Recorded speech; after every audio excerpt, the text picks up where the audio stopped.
মুরব্বী নিয়ে আল্লাহ আল্লাহ কি করতেছিস? তোর কি ভূতের বইটই করে না রে? হেই, কি কস? ভূত টুত বলে কিছু আছে নাকি? আরে আছে আছে, মানুষ যখন আছে তো ভূত বলেও কিছু একটা আছে। তালি ধরে নে আমি ভূতি। কি করছিস? ভয় পাইস নাই, মজা করছি রে ভাই, মজা করছি দাঁড়া। জুয়েল ভাই, এখানে একা একা দাঁড়িয়ে কার সঙ্গে এত কথা বলেন? না আল্লাহ আল্লাহ কোন, আমি তো ও মা।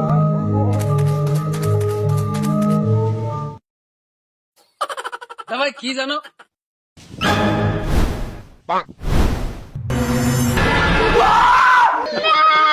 Olha a bacala!